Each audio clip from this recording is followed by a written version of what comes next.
กลับเข้าสู่เวทีฟอรัมณ NIA Virtual Studio ของเรานะคะและในช่วงนี้พร้อมนำทุกท่านเข้าสู่การบรรยายในท็อปิกต่อไปแล้วนะคะนั่นก็คือ Next Chapter of Edtech ในช่วงนี้เรามี Keynote Speaker 2 ท่านค่ะท่านแรกคุณอริญญาเถลิงศรีกรรมการผู้จัดการศูนย์พัฒนาและส่งเสริมการเรียนรู้ตลอดชีวิตแห่งภูมิภาคอาเซียนและคุณชื่นชีวันวงเสรีเจ้าหน้าที่บริหารฝ่ายธุรกิจและผู้ร่วมก่อตั้งบริษัท Global Academia Thailand จำกัดนั่นเองนะคะและในเซสชันนี้จะ moderate ดำเนินรายการโดยคุณเขมจีราจันหอมเชิญรับฟังค่ะ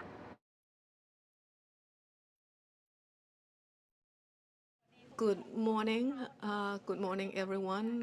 I'm Kem Jira Janhom, who will be your moderator for the topic that we'll discuss on the next chapter of Edtech, the ongoing pandemic, COVID-19 pandemic has transformed our lives in many ways, not just our daily lives, but its impact is also felt in the business world. Many sectors have been severely affected, and some of them have managed to turn the crisis into opportunities. And today we will focus on educational technology startups that have enjoyed some opportunities as a result of the technology transformation as a result of the pandemic disruptions. They do not only just work on innovative solutions to cope with the current situation, but it will also lay the groundwork for the future.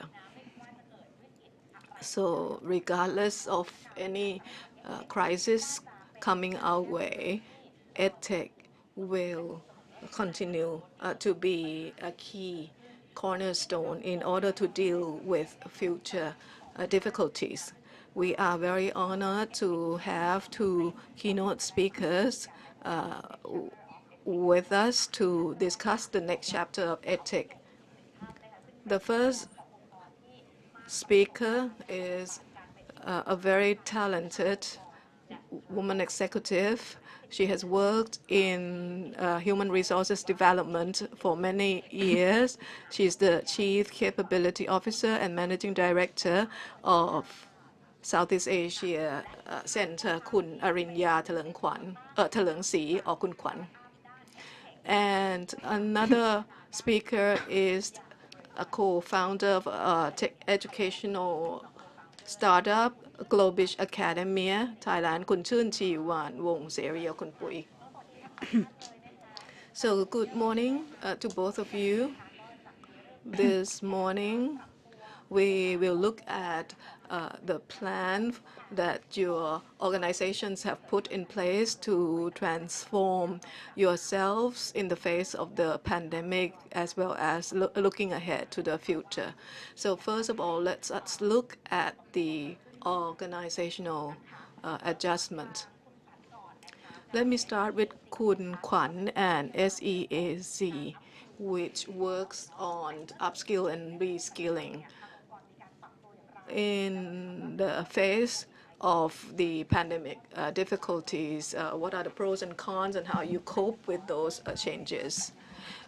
Perhaps let me kick off with SEAC itself. Even before March of this year, our organization had put in effort to continue with our transformation. We have plans and action plans in place, but COVID has speeded up our efforts. So let me first give you the overview at the start of the pandemic. What's important was skill sets. We have been discussing for a long time about the needs for upskilling and reskilling. But with the advent of COVID-19, many corporations as well as startups are looking for something more specific For example, what they learn today can be applied tomorrow or can be applied in the next week. Many companies had to cut their budget, particularly advertising budgets, and they have to turn to social media to publicize their company and products. So they have to learn new skills in order to use social media. This is a set of skills that people wanted to acquire all of a sudden with the spread of COVID-19. Many enterprises, many SMEs and startups began to approach us and ask for just-in-time learning. So many requests were made at that time from our clients.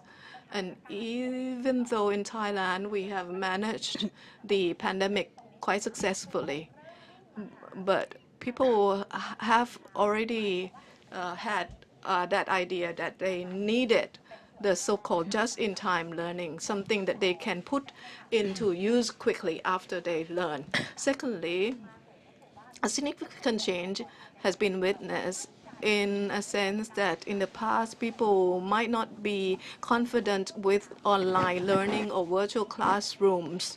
What SEAC had put in place was different platforms that would enable online learning.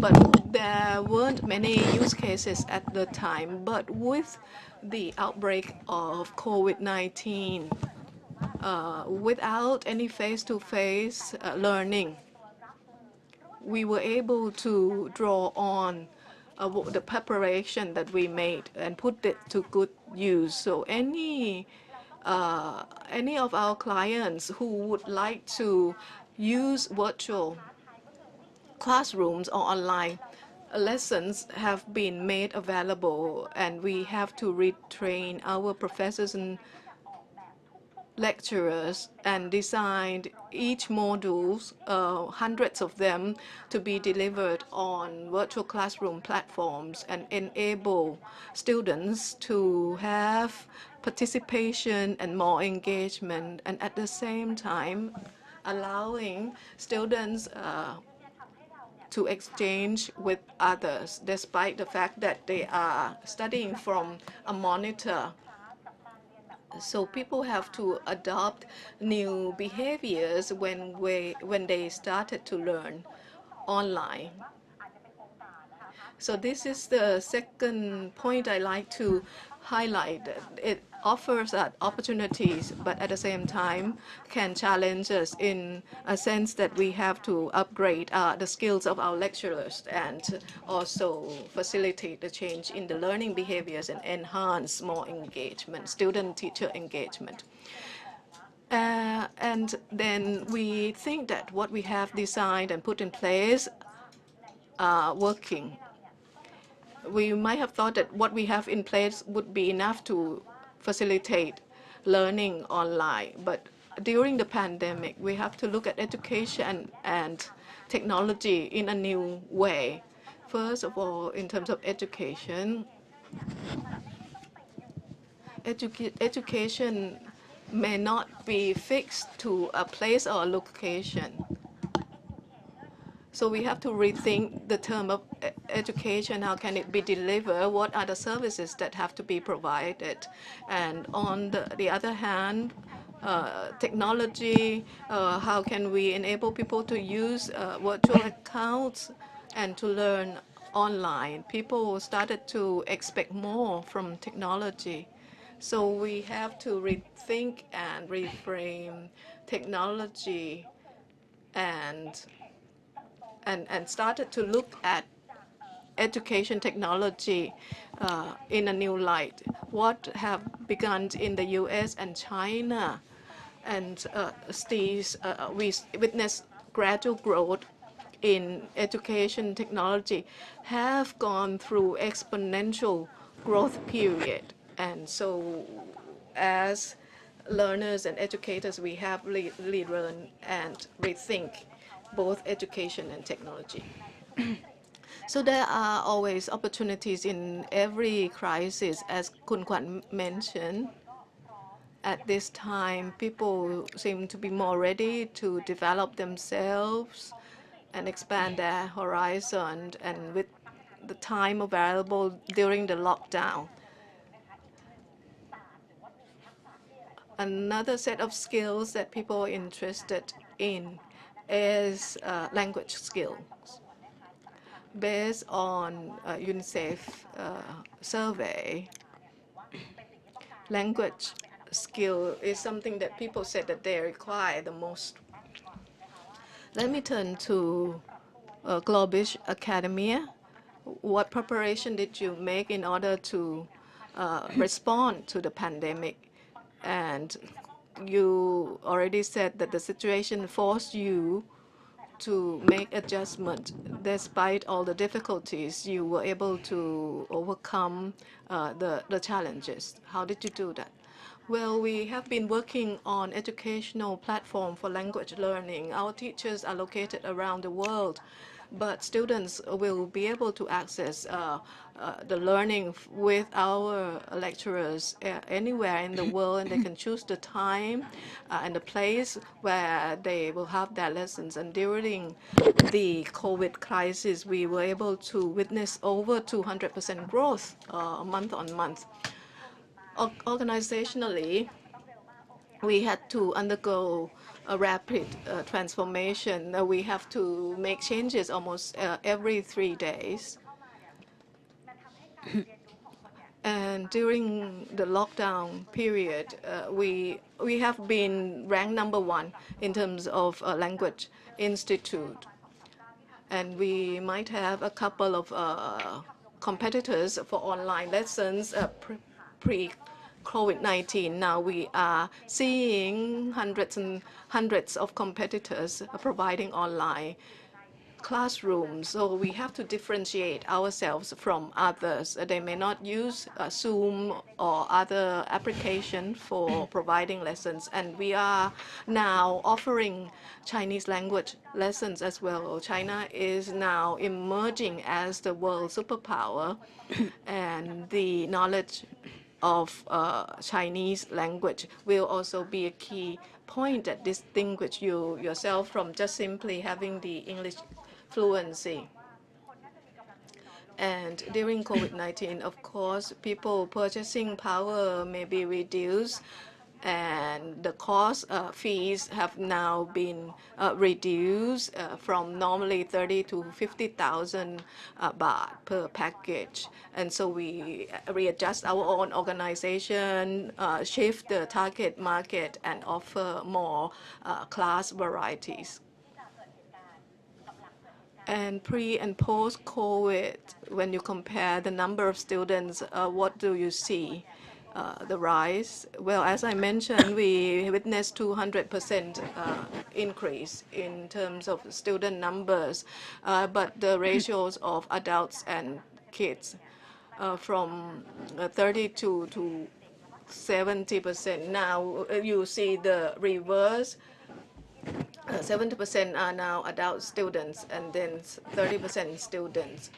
Still, the students, they can stay at home with their parents, and parents are worried that they are watching YouTube and spend time wastefully.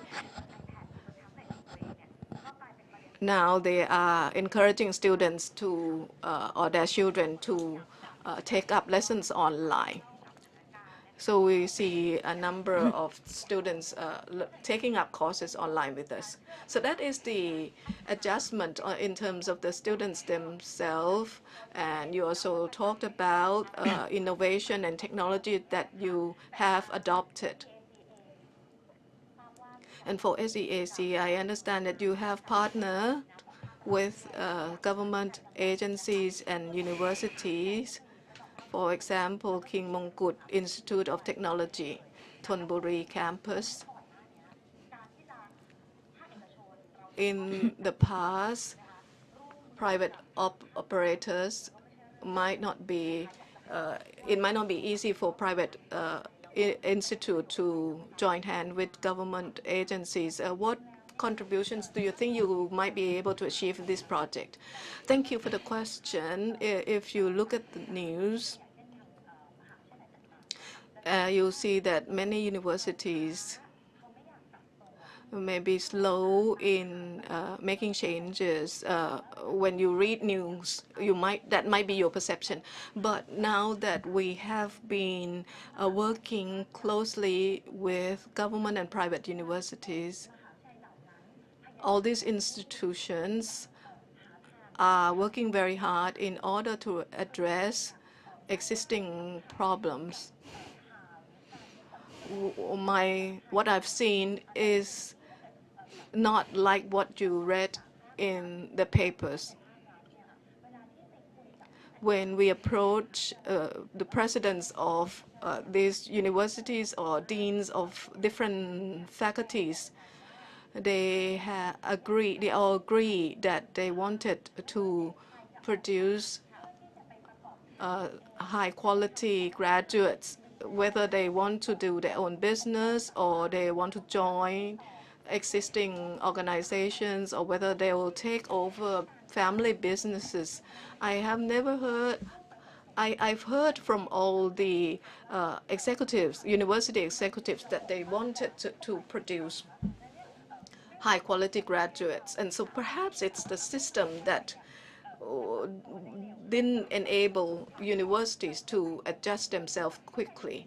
And so that's my understanding. And I truly understand that government universities would like to contribute to improving educational qualities. And in order to achieve that, nobody can work alone. Everybody would have to do their parts to help one another.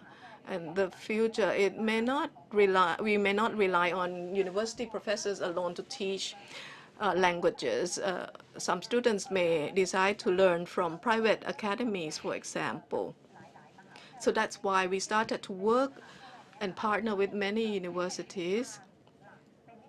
They perhaps teach core subjects or technical subjects. If you study in accounting or political sciences, there are core subjects that students are required to take. But for ourselves, SEAC, we may not be strong in those core subjects, but we can offer supplementary courses. For example, when we work with universities, there are general education or elective subjects. So we have discussed with many university faculties, for example, School of Engineering, what are the general educational subjects or elective subjects that they are focusing on. So we will be able to target essential skills or life skills. We have over 1,000 courses that we adopted from abroad that we can offer. So we did a survey what kind of essential skills that students require for each faculty or each university. And once they enroll in these courses with us, they will also gain credit from the university. So this is the opportunities that are available as a result of the partnership that we work together with universities.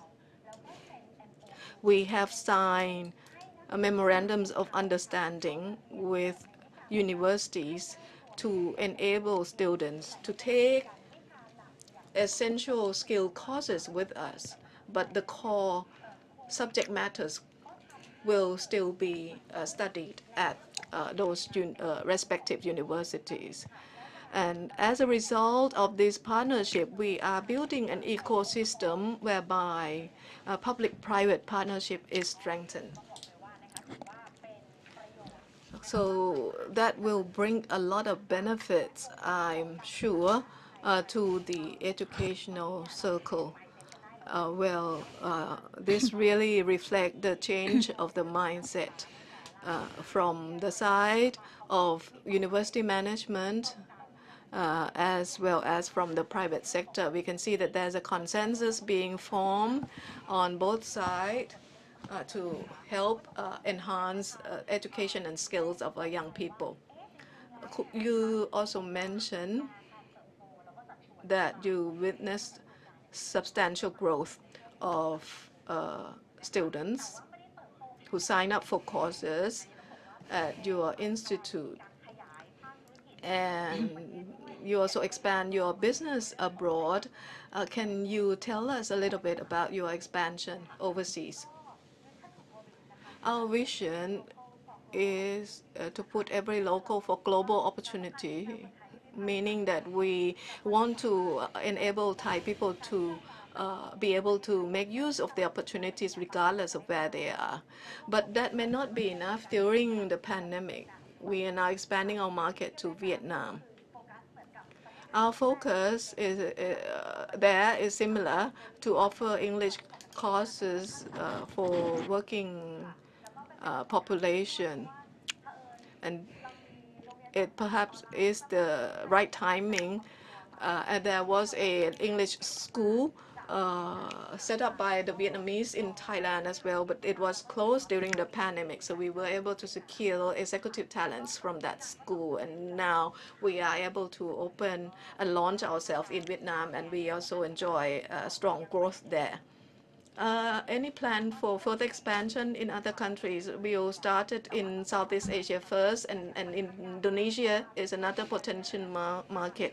But it's very difficult to market ourselves. We have to overcome cultural barriers. So we like to grow our market in Vietnam, first of all. But it's a very strong move and positive move. We'll have to follow where your next market will be.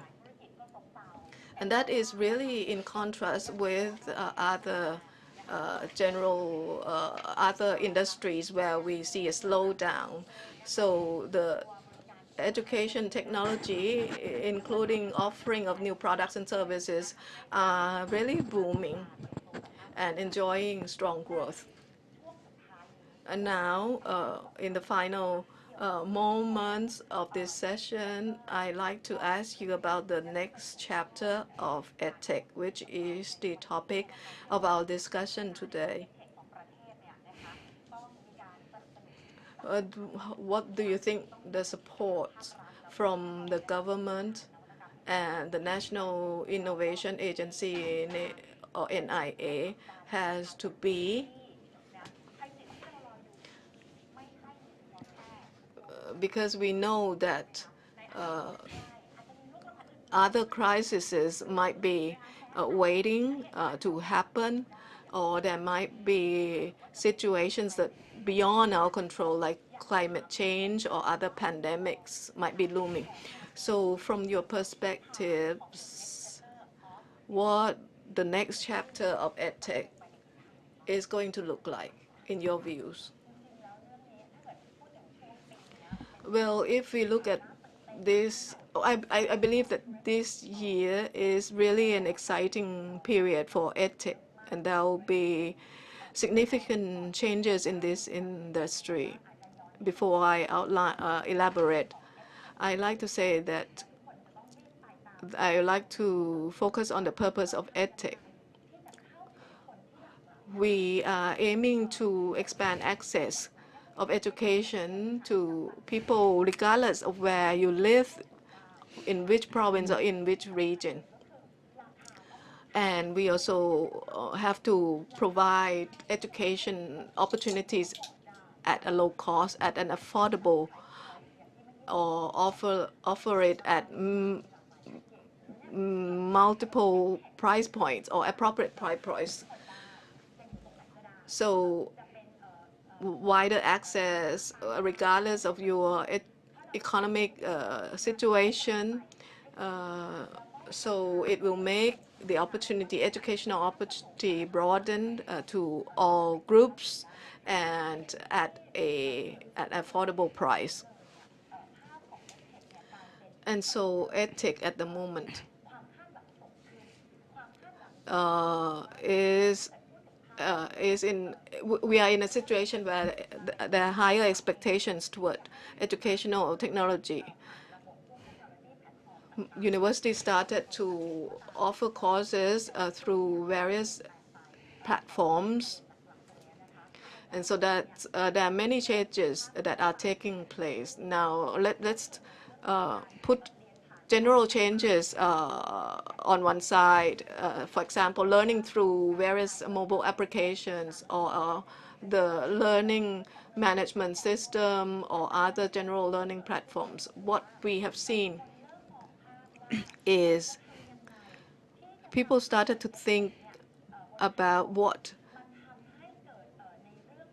we can, how can we encourage interactive learning and discussion on the education platforms that we use, because learning by yourself online is not enjoyable.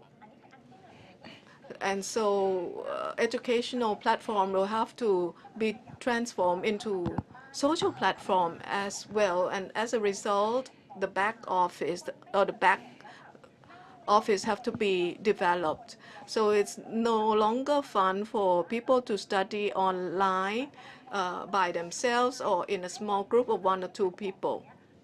So how can we transform this platform to make it more engaging and interactive? And 2, when students sign up for our courses, how can we evaluate their learning outcomes?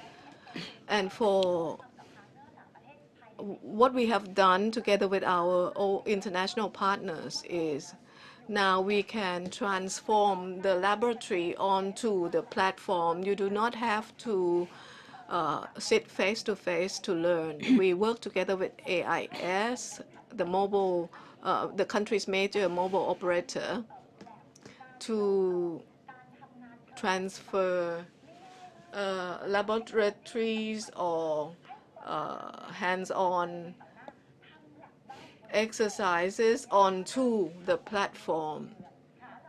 And we managed to do that over a couple of months, and we started to run trials with many corporate clients as well as private clients. And thirdly, the question is how to apply what you have learned. For example, you learn coaching online, and you want to run a practical session. You can press a button and then demonstrate to your lecturer that you can implement what you learn in the coaching session and get evaluated. And so you can submit your homework, and you can submit your demo or practical hands-on sessions that you have done. And finally, user experience is very important. It has to be overhauled. You can just use the mobile platform as a one-stop service. So these are the 4 changes that we have undertaken in order to move Edtech forward. And what about you, Kun Chunjiwan? For me, education has to take the lead. The technology will be secondary. So the quality of education has to be prioritized, in my view. And for education, EdTech is not just about technology. We have to focus on engagement too. We are not encouraging students to watch the screen by themselves and learn by themselves, because that is less engagement and less success rate or outcome. So what we have done is to encourage our trainers to engage students in a dialogue. And what Kun Kwan has said is to be able to put what we learn today for use the next day. And thirdly, regional collaborations will be the norm. Universities across the regions will have to work harder together and enable courses that can be learned quickly and put to use quickly, like what Google have done with their online courses. So these are some of the changes that are in the pipeline that will bring benefits to both educators, learners, and the public. These are something that are coming up in the near future. So regardless of any crises, education technology will help us to move forward. So as both speakers have mentioned, organizations have to make changes and adjustments, and at the same time maintaining and enhancing quality and identity. And they have to undertake transformation and changes quickly. And I believe that many organizations are now undertaking changes. And those of you who are listening or watching our live streams will also use your time wisely or time that you get stuck on in the traffic on the road to sign up for short courses, to reskill, upskill, or learn language courses. And I believe that the next chapter of Edtech is going to be growing. Thank you.